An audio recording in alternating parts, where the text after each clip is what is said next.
So the Koi is a tribe, and the Komani-san was a tribe. And which one are you, sorry? So we are from the Koi people. So the people that lived in Hout Bay were actually called the Gora Haikona people, meaning the flower of resistance. So we were named after the protea, because the protea is the only flower that needs the fire to grow.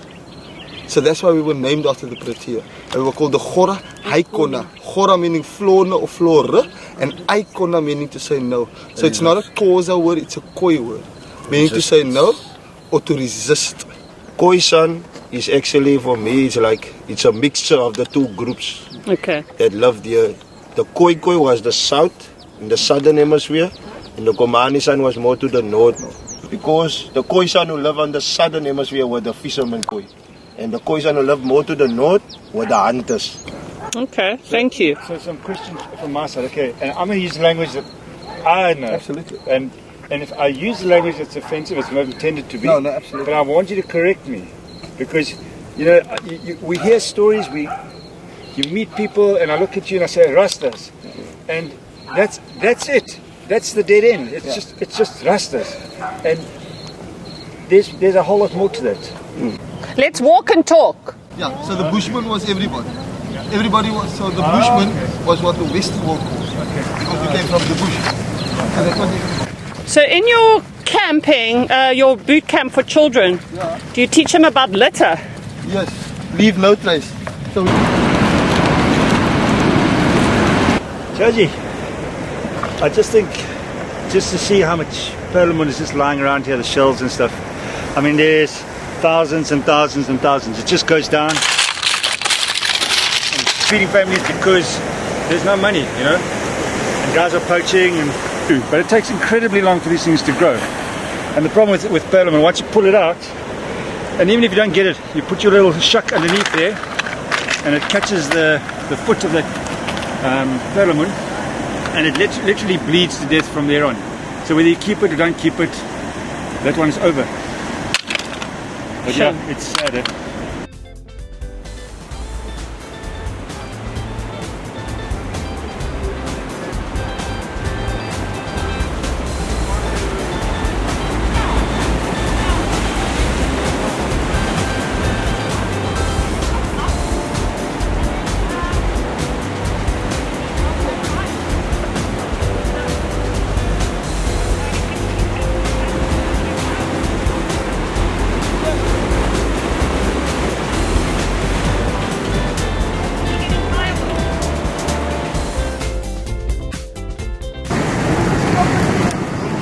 Hey, how's it, Josie? How's it, Mike? So what are we doing? So Jess is making us bread. So what we've done? Jess the chef. Yeah, and you've come a bit late, Josie? We're almost done already. So what we've done, we've mixed up a dough. We've let it rise a little bit. We're just mulling it into a little bit of a shape. I'm going to pop it into this pot, just like that. I'm going to put a couple of seeds and stuff on the top of it, and a bit of cheese. Okay, now these are very posh Japanese coals, and I'm sure this is not what they're meant we're for. not going to tell them that though. Wishihunya! Yeah, exactly, the well-known wishihunya. Wishihunya!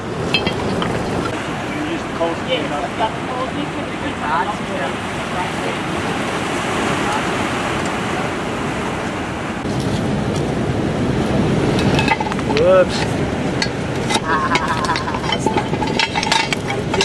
Enjoying. Hey, moment of truth. Oh, beautiful. Wait, there's a shadow here. Oh, there you go. Thank you. It was your shadow.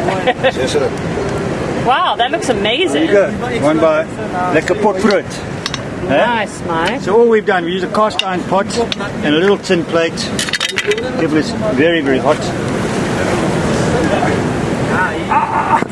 Just let it cool off for a bit, and we can pop it out. Delicious.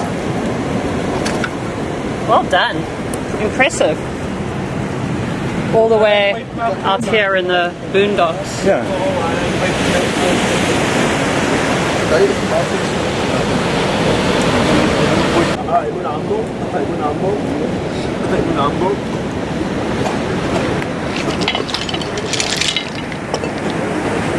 I just want to take the beard out of there.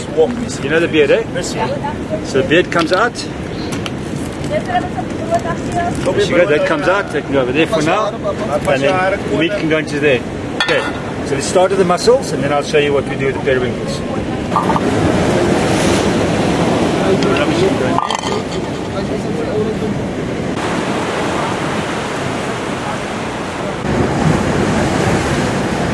Who said a panga couldn't cut fine, Jesse? I don't know. Who said that? I don't know. I don't think anybody. I think some guy that had a big knife. Is that the name of the concept, Panga and Potsi? Pots and Pangas, yeah. Potsis and Pangas. Yeah. Putting the last bits and pieces into the pot, making a base for basically a seafood stew, for want of a description. Yeah. And yeah. But it's actually just a whole lot of fun. Look where we're living. It's amazing. Eh? Comrades waiting for a bit. It's amazing. Some basil and some parsley and garlic and ginger. It's just easy to bring along. And then, right, now for the bits and pieces that we forage. So there's some mussels, some periwinkles, all the hodgepodge, let it fry a little bit.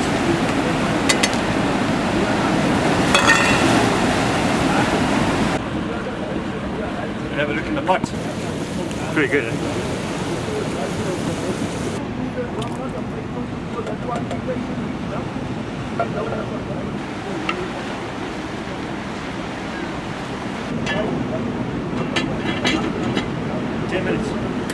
Yeah, that kind of bread with soup, yo. Smells good. Oh, I've got knives and forks, guys. Sure. Spoons. I've got spoons. Lani. Ja, Jessie moet het doen, ja. Still to go. For you and for Brent and for Brent. This is some nice porticos. Say there, sister, in the circle of life.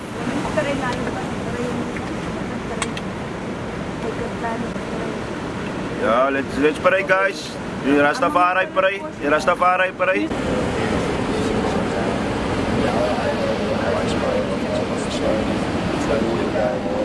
Well done, Mike. Thank you very much.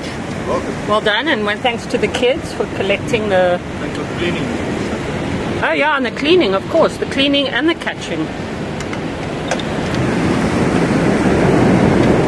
So what you calling the episode? Captain's Club, Duiker Island, and Vulcan Rock. It's the most spotted whale tourism rock in the whole of Ireland. Perfect. So it's a tourism whale. So when we... It's a permanent whale. It's a permanent whale, yeah. And it looks exactly like a whale coming out of the water to breed. But he said it was called broodrock. Yeah, so the locals call The it local broodklip. fishermen, we call it Broodklip because that's where the crayfish actually also